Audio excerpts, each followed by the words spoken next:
So we are going to spend some time this morning and tonight to tell you about an amazing little boy from Grosse Pointe Woods. Yes, 9-year-old Jake Pinar has become a source of strength and inspiration to an entire community and an entire pediatric oncology department at Children's Hospital.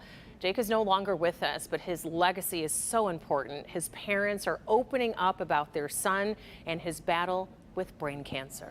And as Nick Monticelli shows us, before you can understand what Jake is leaving behind, you have to understand what he went through and how Team Jake came to be. 1, 2. There are some undisputed absolute truths in life. The sky is blue, grass is green, and Jake Pinar loves baseball. It's poetic. His love for the game played a part in his physical therapy. Nice. It's ironic.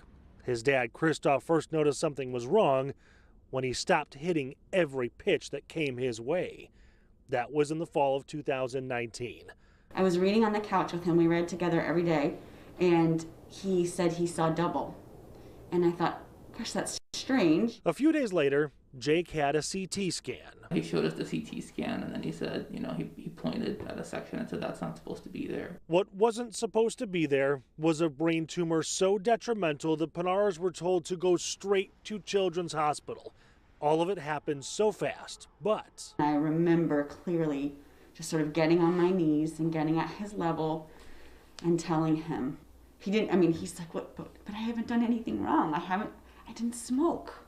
How do I possibly have cancer? He ended up having, the scan time was about 2. We found out at about 3:30, and he was in surgery at 6 p.m. Jake hated the word cancer. It was a tumor, one he was determined to beat. In September of 2019, he had his first surgery, then began chemotherapy. Unfortunately, during that chemo, he relapsed, so doctors began targeted radiation. By January, he was on his own road to recovery. After 2 surgeries, he had to learn to walk, talk, write all over again. His specialist said physical therapy would take 6 weeks.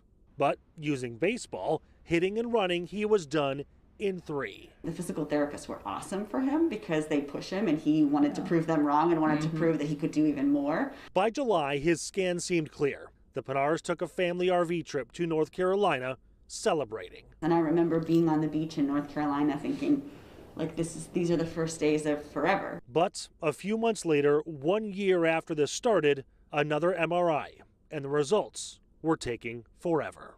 At that point, I knew we're not going to get good news. It's taking too long. And so we got the phone call, and I remember going outside because I didn't want Jake to see me fall apart. It was the tumor, growing more aggressively than ever, spreading into his spine. The next undisputed truth took over. There was a good chance Jake would not beat his tumor. From there, Jake went into hospice care at home. During his last 2 weeks, his pain got worse. He was always tired. His mom, dad, and little sister Stacy were always by his side, playing games, telling stories, and praying. Then on January 20th of this year, Stacy went off to school. And she went up and she had a way of stroking his cheek. So she stroked his cheek and she said, "Bye, Jake, I'm going to school. I love you, buddy." And she gave him a big kiss. Less than 2 hours later, as they call it, Jake took Jesus' hand. When it did happen, I was just in bed with him. And he made this little noise and I said, "Jake?" And then I scooped him up and he took his last breath in my arms. Understanding what Jake went through is crucial to understanding what kind of kid Jake was. It's an undisputed truth. He cared much more about others than he did himself. You couldn't know Jake and not be changed. Coming up tonight, now that you know who Jake is and what he's been through, we'll show you what he's leaving behind to help others just like him for years to come. In Grosse Pointe Woods, Nick Monticelli, Local 4 News Today.